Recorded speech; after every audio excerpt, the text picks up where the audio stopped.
निराशा का ढाबा। रात का अंधेरा और ठंडी हवा। उत्तर प्रदेश की एक नशीली सड़क पर बस के रुकने के साथ ही एक खौफनाक कहानी की शुरुआत होती है। विवेक, जो दिल्ली से अपने परिवार से मिलने के लिए अपने सफर पर निकला है, एक साधारण ढाबे पर उतर जाता है। लेकिन जब वह लौटता है तो वह जानता है कि उसकी किस्मत ने उसे एक खौफनाक परीक्षा में डाल दिया है। इस ढाबे की गहराई में छिपे रहस्यों से भरी रात, एक गांव की दहशत और अनसुलझे भूतिया किस्से। अब विवेक को इस अंधेरे के खेल का हिस्सा बनना होगा। क्या वह सुबह की रोशनी तक जी पाएगा या अंधेरे के साए उसकी आत्मा को निगल लेंगे?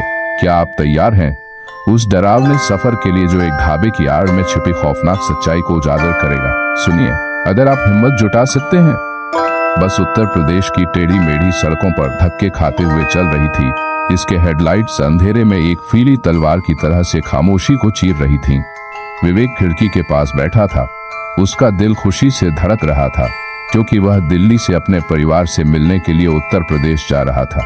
यात्रियों की फुसफुसाहट एक आरामदायक पृष्ठभूमि का हिस्सा बन चुकी थी, लेकिन अचानक बस रुक गई। ढाबा स्टॉप। ड्राइवर ने संक्षेप में घोषणा की बिना पीछे देखे। विवेक का पेट मरोड़ उठा। रात के 1 बजे थे और थकावट उसे भारी लग रही थी। उसे टॉयलेट जाने की जल्दी थी। वह अंधेरी रात में उतर गया और अनजाने में वह किस्मत की दुआ नहीं कर पाया। वह एक ढाबे की ओर बढ़ा, एक जर्जर भोजनालय जिसकी पेंट उधड़ी हुई थी और नियन साइन फड़क रहा था। ठंडी हवा ने उसकी पीठ में सिहरन दौड़ा दी। अंधेरे में ढाबे के पास उसने महसूस किया कि उसकी माचिस की रोशनी भी फीकी लग रही थी। टॉयलेट इस्तेमाल करने के बाद विवेक लौटा और पाया कि न केवल उसने खाना छोड़ा बल्कि बस भी चल चुकी थी। बस बिना एक विदाई होंक के चली गई थी। उसकी चिंता जैसे पानी में डूब गई। मुझे माफ करें, उसने ढाबे के मालिक राम सिंह से कहा, जो एक धूल भरी काउंटर के पीछे खड़ा था। उत्तर प्रदेश के लिए अगली बस कब है? राम की आंखें दहली काली थीं, जो कुछ भयानक को दर्शा रही थीं। उसने कर्कश आवाज में जवाब दिया, सुबह तक कोई बस नहीं है। सिर्फ सुबह का इंतजार करने के अलावा विवेक के पास कोई विकल्प नहीं था। उसने आसपास देखा और पास के गांव की ओर जाने का फैसला किया। गांव की कहानी उसके मन में गूंज उठी।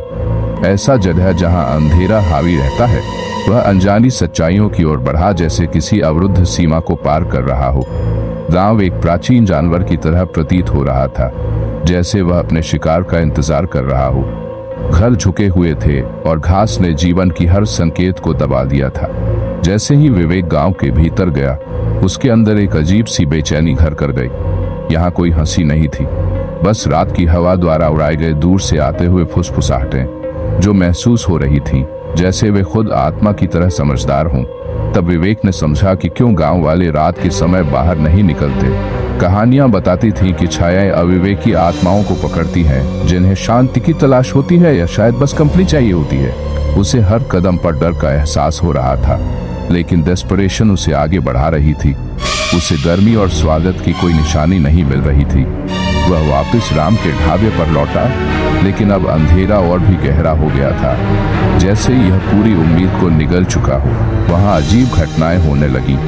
लाइट्स अचानक झपकने लगी, दीवारों के बीच से फुसफुसाहटें सुनाई देने लगी, छायाएं लंबी हो गईं और कुछ अज्ञात आकृतियां उसकी दृष्टि के किनारे पर दौड़ती दिख रही थीं। यह सब एक न जाने वाली डरावनी नृत्य का हिस्सा था। विवेक का दिल तेजी से धड़क रहा था और उसकी सांसें घबराहट में बदल गई थीं। यादें ताज़ा हो गईं, बचपन में सुनाई गई कहानियां। इस जगह के बारे में यह कहा जाता था कि जो भी यहाँ आता है वह पूरी तरह से नहीं लौटता। उनकी आत्मा इन दीवारों में बंधी रहती है। भूतिया गूंजों के साथ हर गुजरते मिनट के साथ डर बढ़ता गया। सांसें ठंडी हो गईं और ठंडी हवाएं उसके शरीर को छूने लगीं। एक आभासिक आकृति अचानक एक कोने की टेबल पर प्रकट हुई, अधूरी लेकिन स्पष्ट रूप से वहां थी। विवेक का दिल तेजी से धड़कने लगा और उसने पीछे हटते हुए खुद को ठोस लेकिन अमूर्त वस्तु से टकराया। तुम्हें क्या चाहिए? उसकी आवाज कांप रही थी। अब उसके भीतर का डर पूरी तरह से साफ था। यह गूंज खाली जगह में खो गई थी, जैसे यह एक समाप्ति की ओर बढ़ रही हो। एक नीच हंसी पूरे स्थान पर गूंज रही थी, एक क्रूर आवाज जो इतनी घनी थी कि रात के खौफ भी इसे शांत नहीं कर सकते थे। फिर अचानक विवेक को एहसास हुआ, यह केवल दुर्भाग्य या संयोग नहीं था, बल्कि सच्चाई के रिश्ते साफ हो रहे थे। वह निराशा के चक्र में फंस चुका था, एक ऐसा शिकार जो अनंत काल तक भूतिया कहानियों का हिस्सा बना रहेगा। आत्मसमर्पण ने दृढ़ता को जन्म दिया, जिससे वह अपने डर का सामना करने लगा, लेकिन बाहर निकलना मुश्किल था। दीवारें संकीर्ण हो रही थीं, सांसें कम हो रही थीं और विचार फट रहे थे। क्या सुबह का उजाला उसे बचा पाएगा, या छायाएं एक और आत्मा को अपनी चपेट में ले लेंगी?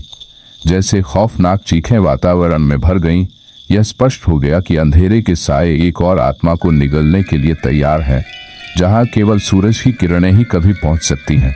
रात की इस खौफनाक यात्रा का अंत अभी बाकी है। क्या विवेक की कहानी यहाँ खत्म होगी, या अंधेरे के रहस्यों से अभी और पर्दा उठना बाकी है? अगर आप इस भयावह सफर के दूसरे हिस्से का सामना करने के लिए तैयार हैं, तो हॉन्टेड टीवी पर हमारे साथ बने रहें। अगली बार जब आप किसी सुनसान ढाबे पर रुकें, तो याद रखें, हर रास्ते का एक अंत होता है, लेकिन कुछ रास्तों का अंत केवल अंधेरे में ही होता है। तो तैयार हो जाइए, क्योंकि निराशा का ढाबा की कहानी का दूसरा हिस्सा जल्द आ रहा है, केवल हॉन्टेड टीवी पर। कहानी सुनने के बाद क्या आप अंधेरे से बचकर निकल पाएंगे?